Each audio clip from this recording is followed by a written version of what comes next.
The murder of 6ix9ine's girlfriend just made things crazy. According to accounts, 6ix9ine was already seeing another lady shortly after her murder. And, it's hardly unexpected, to be honest, is the same man who is alleged to have mistreated and cheated on his baby mama. It happened very early on in our relationship, like maybe a month after I moved in with him.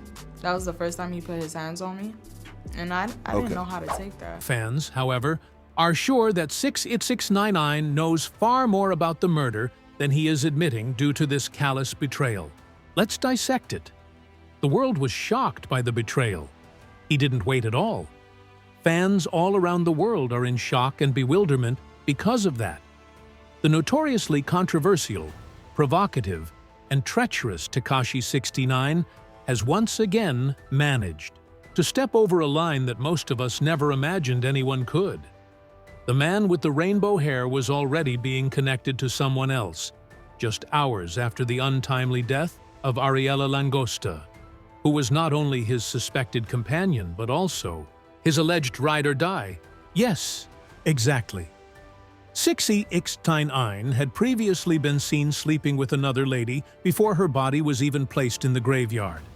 It's the kind of action that elicits indignation rather than only rumors. Because complicated celebrity relationships aren't the only aspect of this. Has to do with loyalty. Grief is the topic of this, is about a woman's memories being disrespected and taken too soon, followed by a cold treachery that is quite inhuman. Furthermore, is the actual 6ix9ine, a man who enjoys turmoil, who makes money off of controversy, and who has no qualms about trampling on the same people who once supported him. Let's go back to the original tragedy first. I know a lot of people, you know what I'm saying, they not 6ix9ine fans. But something tragic happened yesterday night involving his girlfriend. She was killed. After being shot and left on a public road just north of the Bronx, the 33-year-old influencer, a mother and model with almost 700,000 followers, was discovered dead inside her car. Police felt she was being targeted right away. Devastation. No answers, no arrests. Ariella was more than simply a model on Instagram.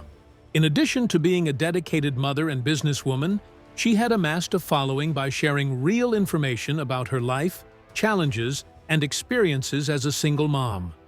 In a world full of fakes, her admirers truly identified with her because she was authentic. She shared updates on her day-to-day activities, co-parenting difficulties, business endeavors, and yes, her complex connection to the contentious rapper who would later use her passing as leverage. The fact that Ariella had been working to provide a secure life for herself and her kids only serves to heighten the sadness of this tale. Friends claim that she had landed a number of profitable brand collaborations and was working on starting her own fashion line. She was preparing for the future and creating something that would endure past her notoriety on social media. She didn't need to be pulled further into the turbulent and contentious world of 6ix9ine. Naturally, Tekashi responded by playing the heartbroken partner online. He referred to Ariella as "my wife" in Instagram stories, and "an amazing woman. You helped me in every way," he wrote. "The city of New York will never be the same. I cherished you." Those are heartwarming remarks, aren't they? Something that could persuade the casual fan that Tekashi had lost a real loved one.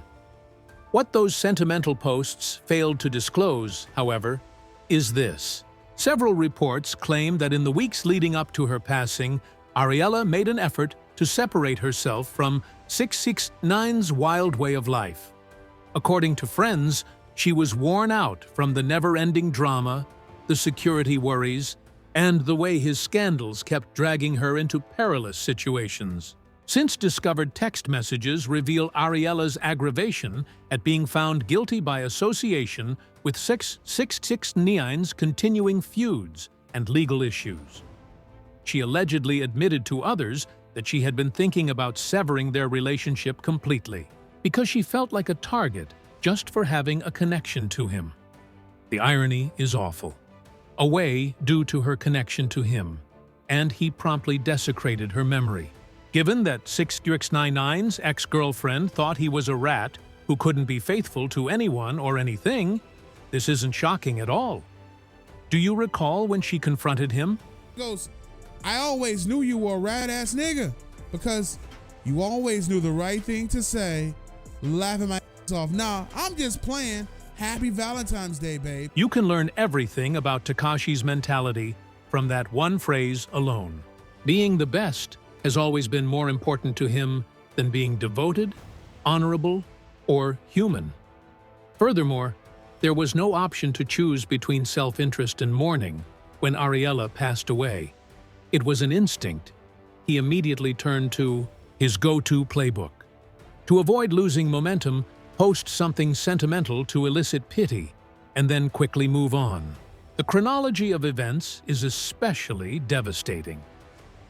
At 2:47 p.m. on the day of Ariella's passing, 6ix9ine shared his heartfelt remembrance. MC witnesses claim to have seen him at a nightclub in Manhattan at 11:30 that same evening, with an entourage around him and not seeming at all distraught. The venue's security film purports to capture him laughing, drinking, and interacting with several ladies during the evening. Betrayal began almost instantly. According to several witnesses, 6ix9ine was seen laughing, drinking, and being surrounded by ladies at a nightclub just one day after Ariella passed away. Images of him holding another woman, talking in her ear, and placing his hand on her a bit too comfortably went viral. Waste. This was no man dealing with loss. This individual was unable to wait for the news cycle to end before acting. However, things worsen. Industry insiders claim that within 24 hours of Ariella's passing, 6ix9ine's team had already started contacting entertainment websites and gossip blogs, ostensibly in an attempt to manage the conversation surrounding their relationship. Instead of portraying him as the aloof, troublesome boyfriend that sources claim he was, they wanted to make sure the tale showed him as a loyal partner. He freely acknowledged that his partner detested his celebrity, but he still exposed her to it, which demonstrates a pattern of self-centeredness that would later show itself in his response to Ariella's passing. The fact that he appeared to consider Ariella's murder as a marketing stunt rather than a personal tragedy is especially unsettling. 6ix9ine was planning how to manipulate the situation to his benefit, while her family was seeking justice and her kids were attempting to comprehend why their mother had disappeared. To those who truly meant something to him, the man who professes to value loyalty has never shown it. However, what did we anticipate from a snitch who publicly acknowledged that he had no regrets about coming forward? Yes, I snitched, and I did it proudly, right? But everybody who snitches, everybody should be held accountable. Because you can't single someone out. Just like you couldn't single out XXXTentacion, you gotta single out Tupac Shakur. Most terrible element of this whole scenario is how 6ix9ine managed to make Ariella's death about him.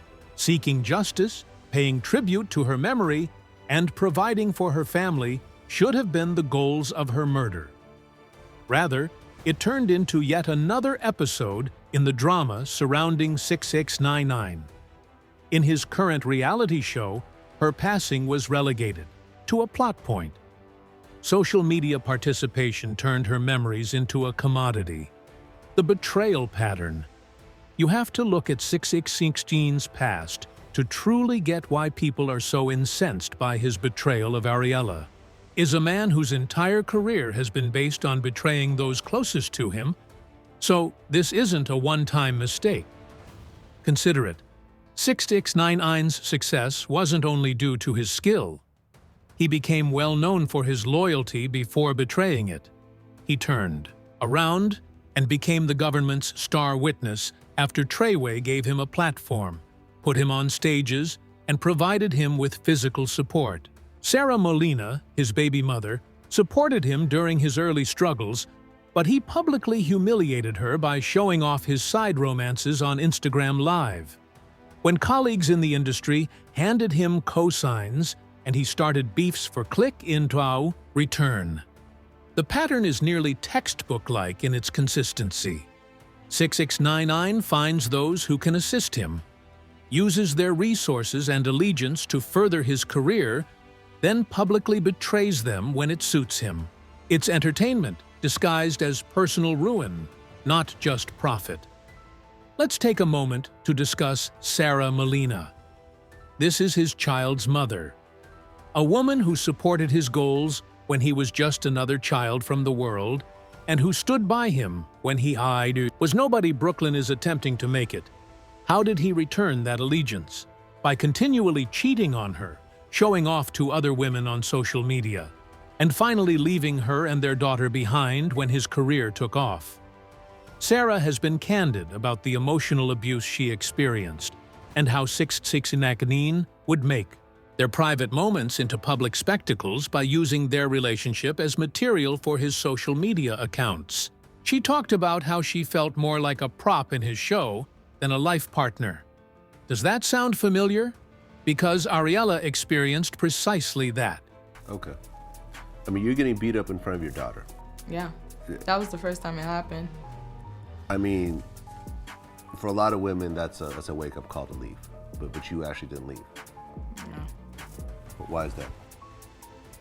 I don't know. In a way, I felt stuck. And things become even more gloomy.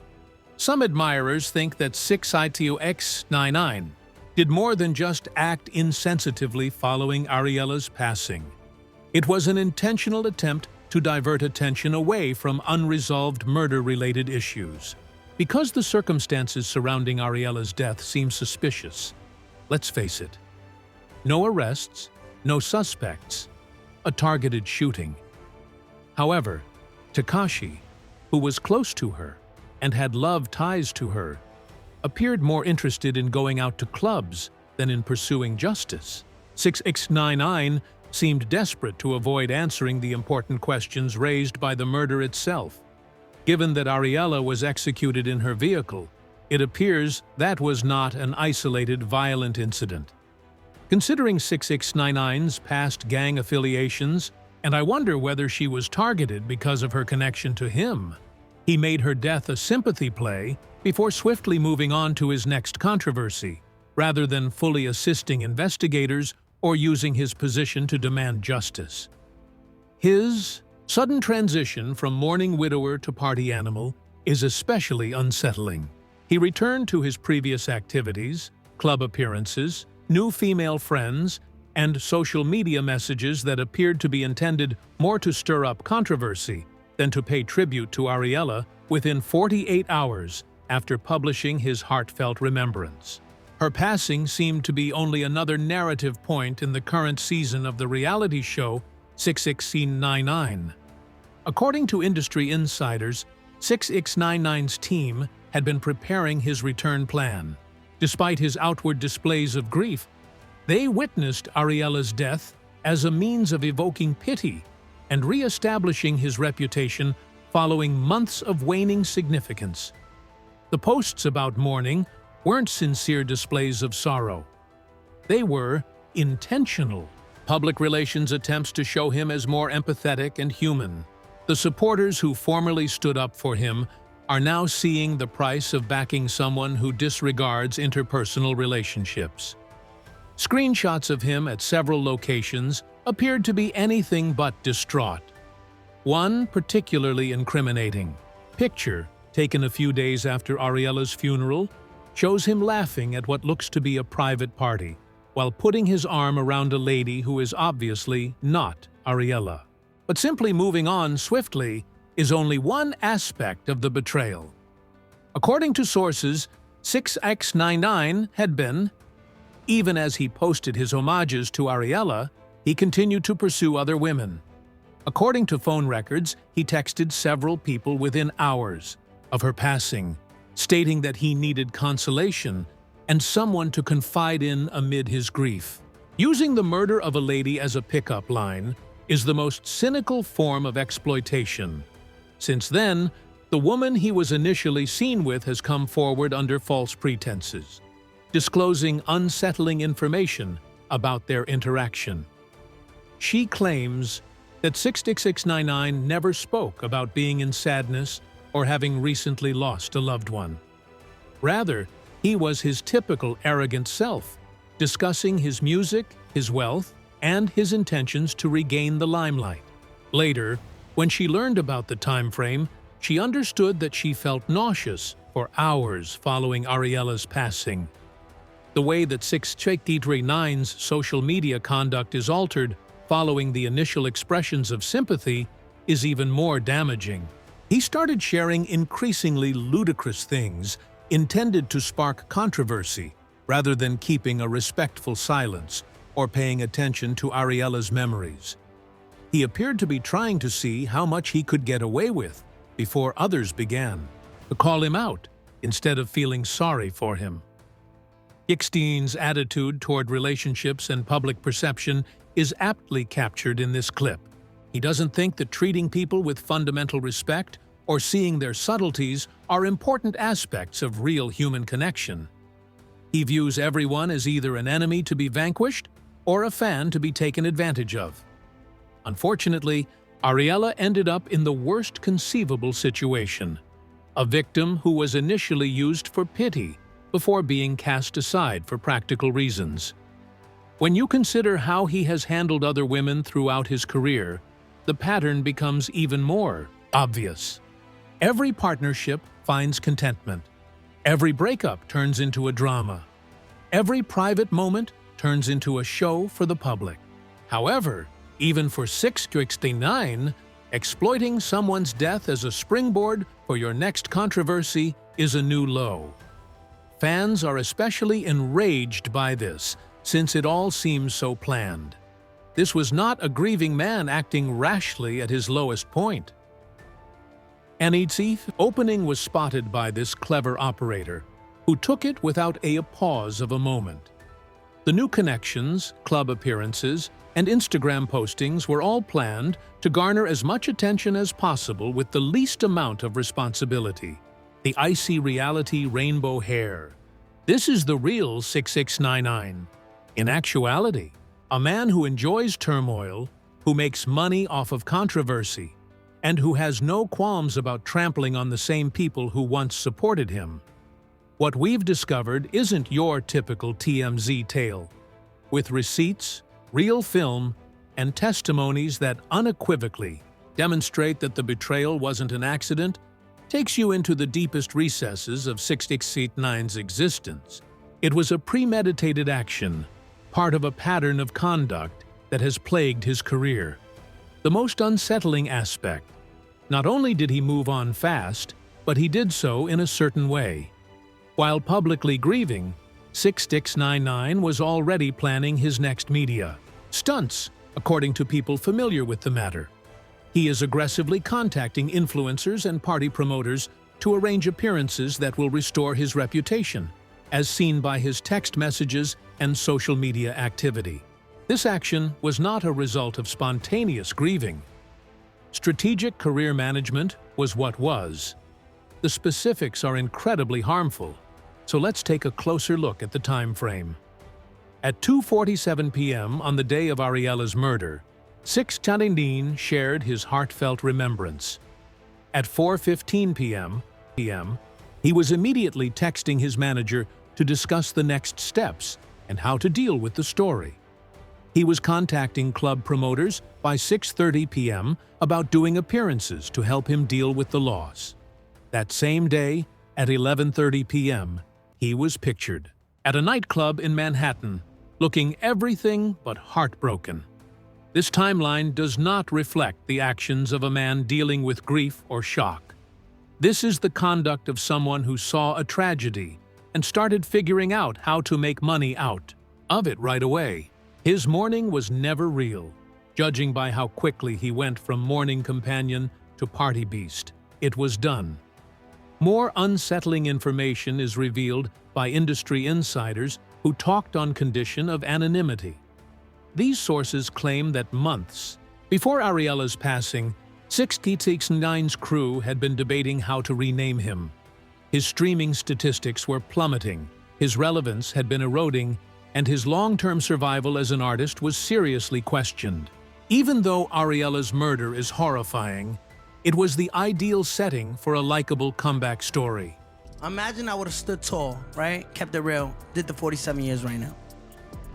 Right? Well, you wouldn't be on the podcast, that's for sure. Additionally, he demonstrated to us all which side of the fence he truly supported when it came to Ariella. There was more to the betrayal of Ariella's memories than infidelity. Clout was at issue. It was about using her recollection to maintain his prominence. His so-called morning posts were merely performances. We are discussing a man who has turned every interpersonal relationship into a weapon for content, and who thrives on trolling.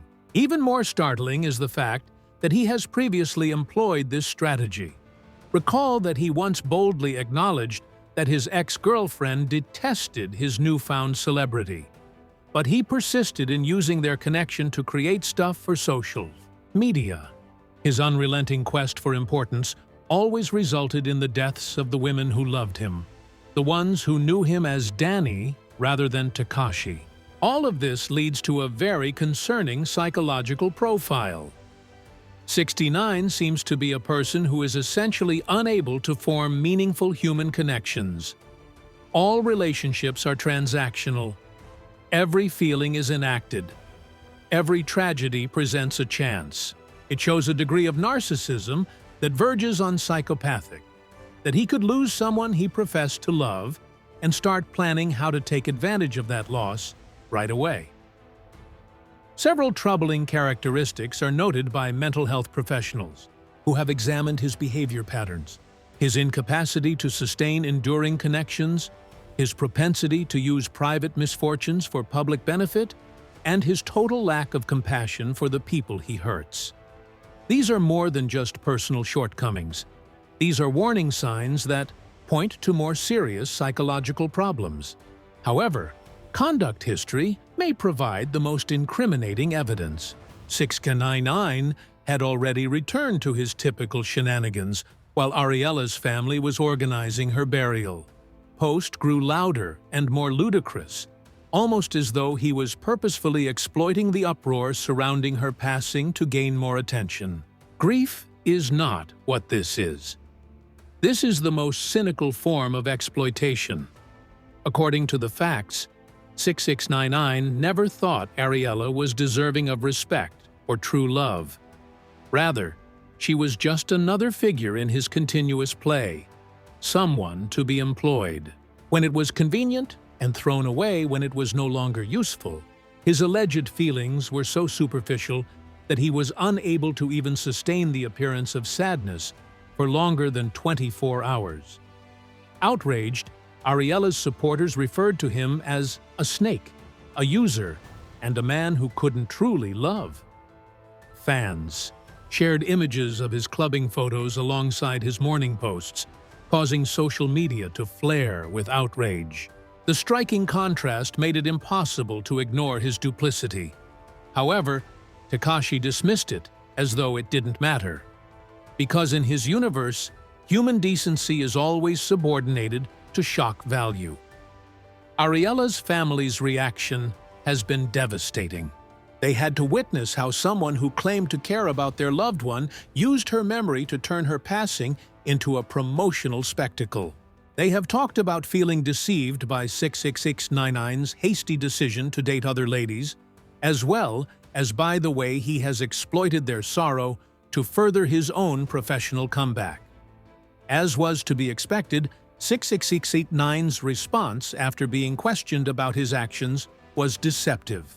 By implying that his detractors were merely hateful people who were unaware of his grieving process, he escalated the matter instead of addressing the justifiable worries about his behavior.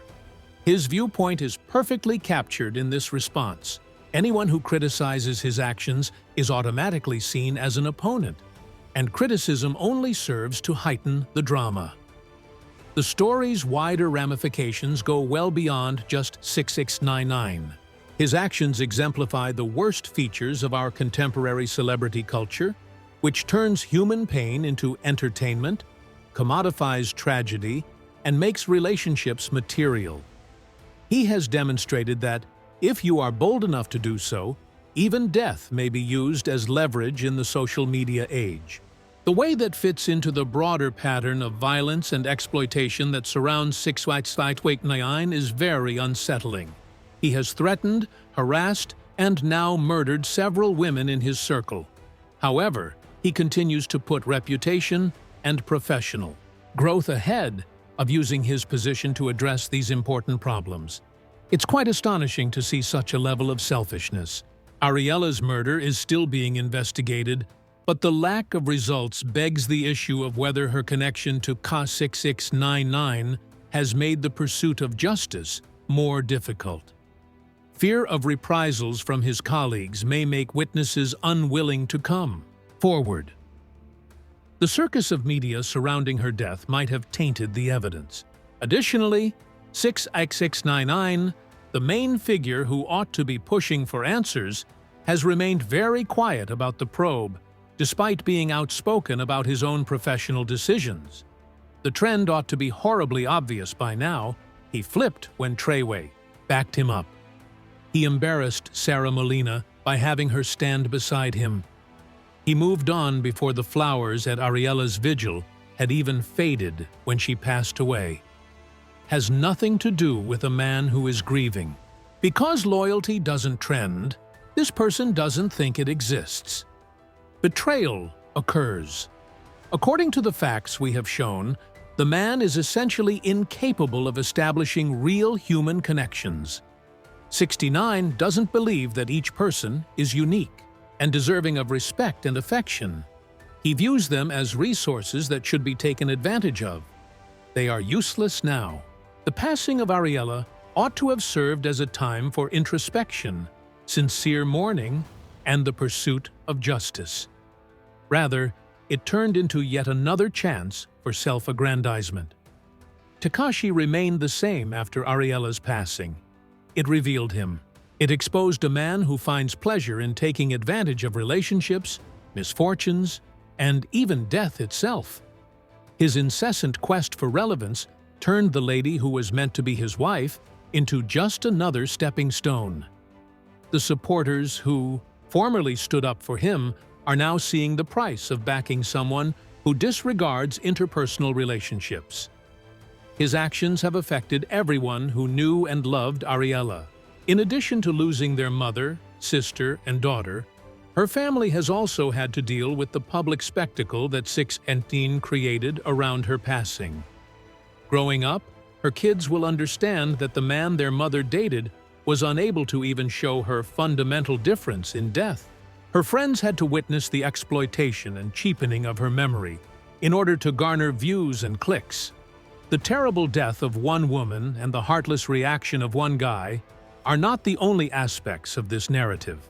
It's about what happens when we keep giving people attention and platforms that they repeatedly demonstrate they don't deserve. A quote on the price of putting up with actions that take advantage of people's most vulnerable times and dehumanize them. Everything that is wrong with our contemporary celebrity society is embodied in 6ix9ine's handling of Ariela's passing. The quest for relevance, the exploitation of pain, the commodification of tragedy, and the total lack of fundamental human decency. His reaction to losing someone he claimed to love reflects it all. This sends a terrible message to other women in similar circumstances. Your misfortune becomes 6ix9ine's if you become involved with him. Chance. Your suffering turns into his pleasure. His comeback story is your death. Anyone with a conscience should be appalled by this degree of exploitation. Even more frustrating is the fact that he has escaped any serious repercussions for his actions. 6ix9ine continues to make money off of the scandal surrounding Ariela's death, even while her children grow up without their mother. The initial surge of sympathy was followed by an increase in his streaming numbers. Through one of the most immoral tactics possible, he was able to maintain his relevance as his social media engagement skyrocketed. That's terrible, not just disappointing. And Tekashi 69 has always been just that. Because below all of the drama, trolling, and rainbow hair, you're left with a man who couldn't even honor the memory of someone he professed to love. A man who used the murder of a woman as a publicity stunt. When it comes to satisfying his intense need for attention, this man repeatedly demonstrates that no relationship is holy to him and that no tragedy is off-limits.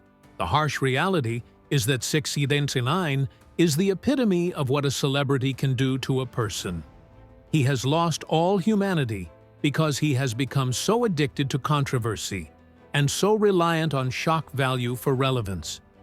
Ariella's passing ought to have served as a wake-up call, a chance to consider the practical repercussions of his decisions and way of life.